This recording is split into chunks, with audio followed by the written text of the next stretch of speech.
All right, welcome back, everyone. Today we're going to be looking at something pretty big. Yeah. What a second Trump presidency could mean, Yeah. specifically for Singapore. Okay.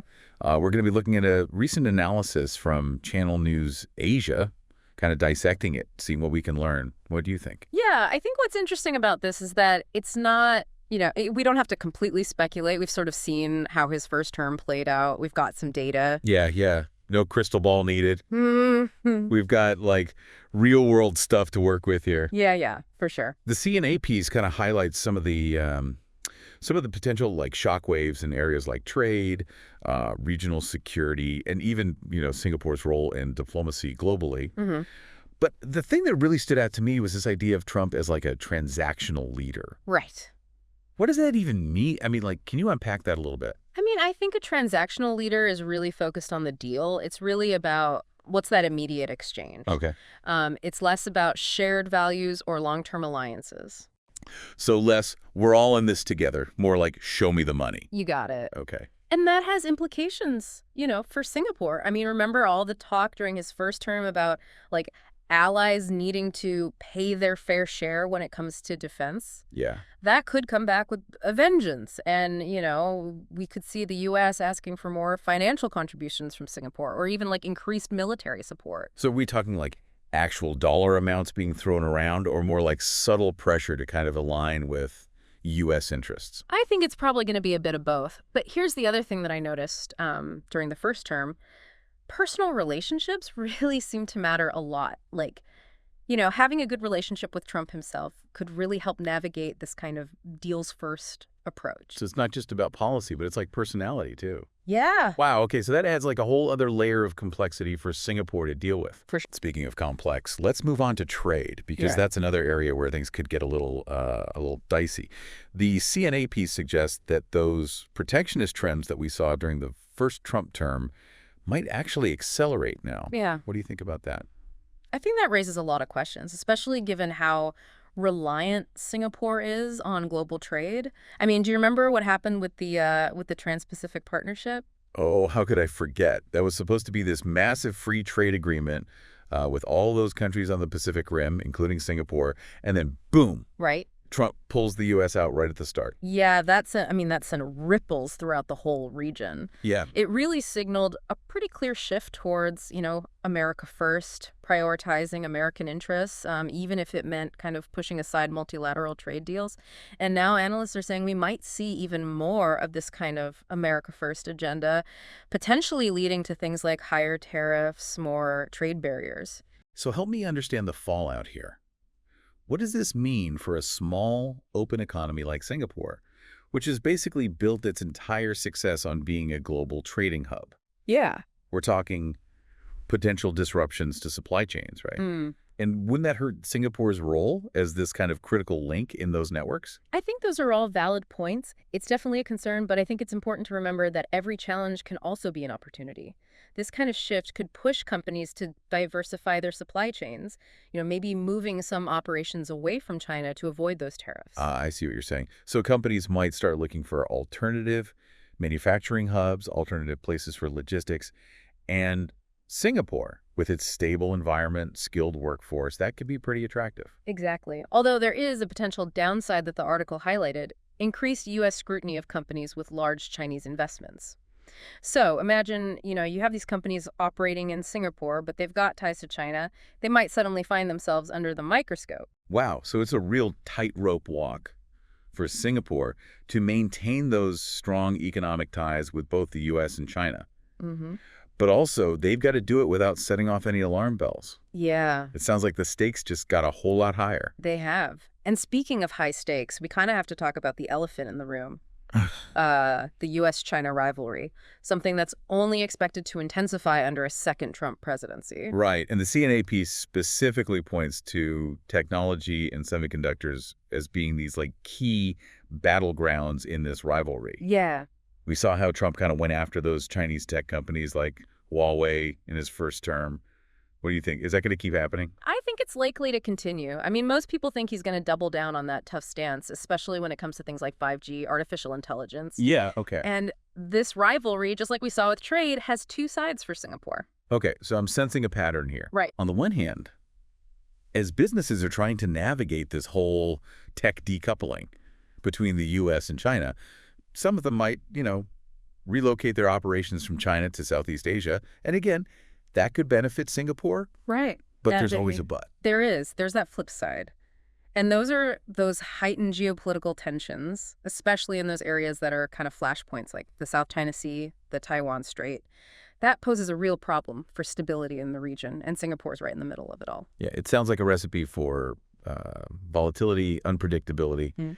How does Singapore even begin to navigate this increasingly complex, potentially dangerous landscape? Well, this is where Singapore's diplomatic skills and that kind of strategic planning really come in.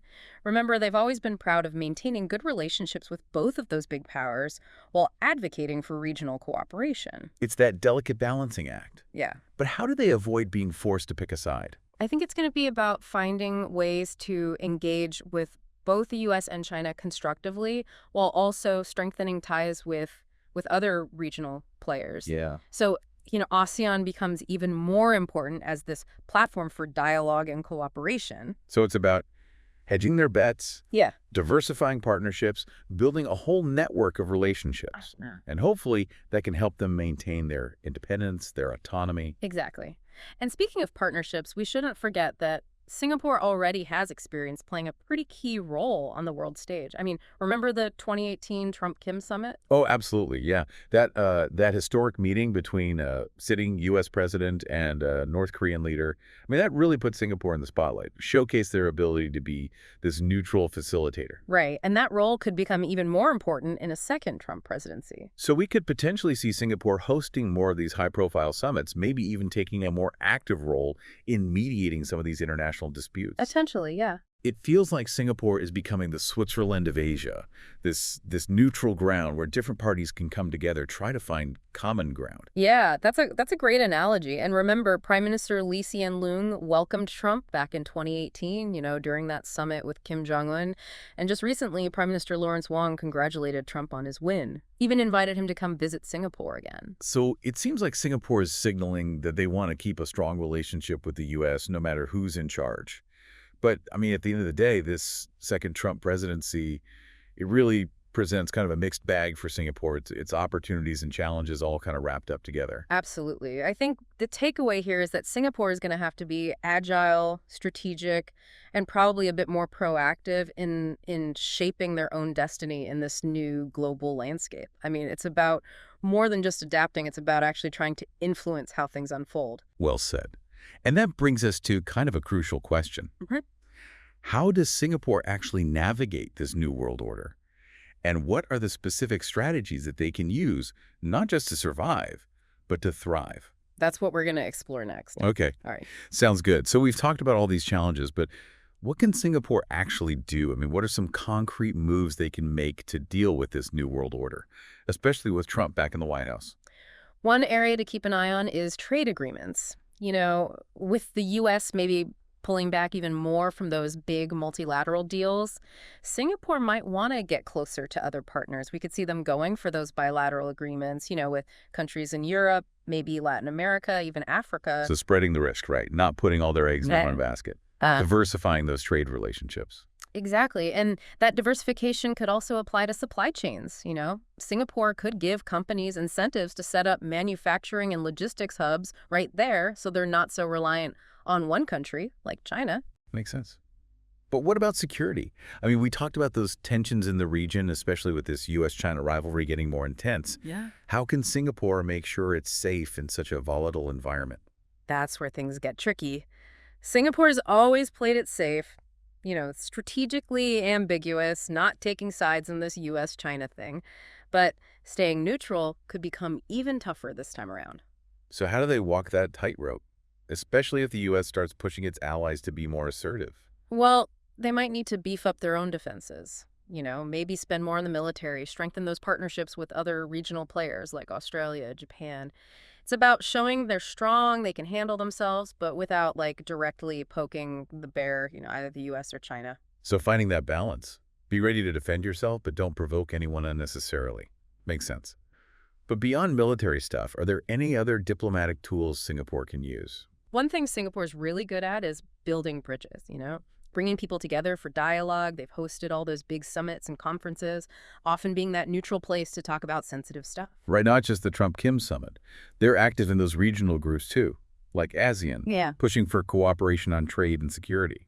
So could they do even more of that, like facilitating dialogue, hmm maybe even mediating between the U.S. and China?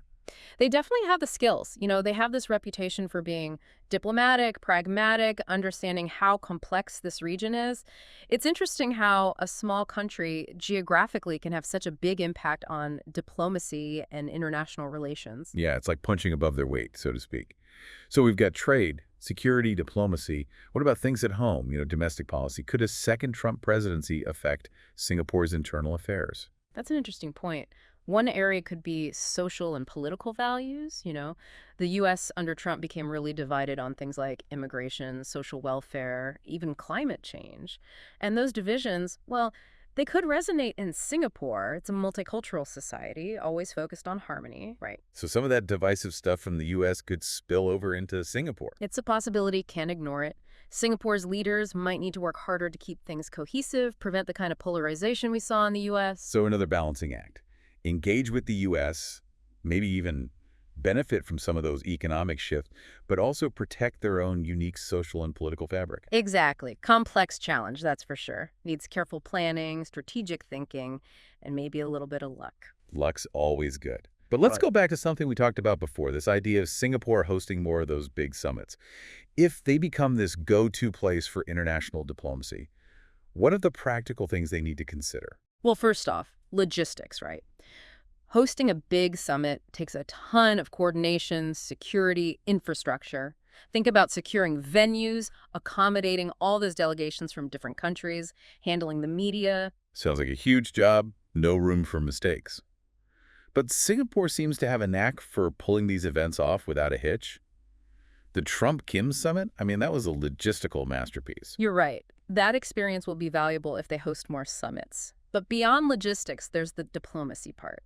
Singapore would need to think carefully about which events to host and how to position themselves as truly neutral. Can't be seen as favoring one side over another, right? Exactly. Got to protect that reputation as an honest broker. It's all about that balance. Be welcoming to everyone, but stay impartial and objective. Makes sense. So let's say Singapore does take on this bigger role in international diplomacy. What are some of the issues or disputes they might end up mediating? Well, the obvious one is the U.S.-China rivalry. They could host talks to try and de-escalate tensions, maybe set some ground rules, prevent things from boiling over, find areas where they can cooperate, even if they're competing. It's like trying to keep those two elephants from stepping on everything. Mm. Find a way for them to coexist peacefully. That's a good way to put it. But it's not just about the U.S. and China. Singapore could also help with those regional hotspots, like the South China Sea dispute, maybe even global challenges like climate change. So they become a hub for tackling some of the biggest problems we face, problems that need dialogue, cooperation, a willingness to find common ground.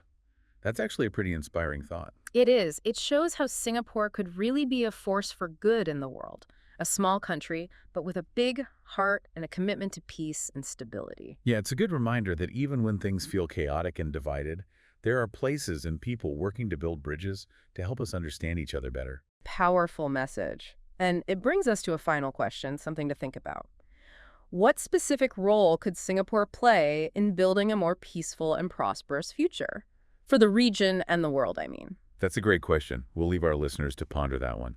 Mm-hmm. Okay, so we've explored a lot here about how Singapore might handle a second Trump presidency. Yeah. Everything from trade to security and even, taking on a bigger role on the world stage. Yeah, and it all seems to come back to that balancing act we keep talking about, right? Exactly. Threading that needle between working with the U.S., managing that U.S.-China rivalry, Right. and protecting their own interests. But it's not just reacting, it's about shaping events too. Right, and that's what makes this whole idea of Singapore as a center for international diplomacy so fascinating. Yeah, so let's say for a minute that Singapore does become this place where those high-stakes summits happen and they're tackling global problems. Mm-hmm. What kind of burning issues might they be dealing with? Well, the U.S.-China rivalry, that's the big one, right? Imagine Singapore hosting talks to set some ground rules, figure out ways to stop competition from turning into conflict. Like putting up guardrails on a mountain road so those two superpowers don't drive off the edge. Exactly, a great visual. But beyond the US and China, Singapore could also be really important in dealing with regional flashpoints like those disputes in the South China Sea. Right, and those involve a whole bunch of countries, each with their own claims and interests. It's a tangled mess of old grievances, economic interests, strategic calculations. You got it. And Singapore, with their neutral reputation and deep understanding of the region, they might be the perfect ones to get everyone talking and help find a way towards a peaceful solution. It's not about forcing solutions. It's about making a space where everyone can come together, talk about their problems, and hopefully find some common ground. Exactly. And that same approach could work for other global challenges too, like climate change, for example. That's a threat to everyone, no matter where you live, and it needs everyone working together. And the global response so far has been, well, not great. Lots of talk, not much action. Yeah, sadly, that's true. But what if Singapore hosted a summit focused just on climate action in Southeast Asia? Bringing together leaders, scientists, businesses, activists, everyone, to make real plans to cut emissions, adapt to the changes, and create a more sustainable future. Exactly. And what if they framed it not just as an environmental issue, but an economic opportunity too, Show the potential for new jobs, clean technologies, and sustainable development. Turning a challenge into a chance to innovate and make progress. Exactly. And that's what's so cool about this idea of Singapore as a global problem-solving hub. It's not just about having summits, it's about using their unique strength, their diplomacy, pragmatism, their ability to bring people together to tackle the toughest problems we face. And to think all of this came from thinking about what a second Trump presidency could mean for Singapore. It just shows that even in a world that feels uncertain and unpredictable, there are chances for countries like Singapore to step up, make a difference, and help create a better future. A future where talking wins over division, where working together beats conflict, and where even small nations can have a huge impact on history. That's a future worth fighting for. Absolutely. And to our listeners, we leave you with this thought. What role do you think Singapore can play in shaping that future? How can they help create a world that's more peaceful, more prosperous, and more sustainable for everyone? Thanks for joining us on this deep dive, and until next time, keep exploring.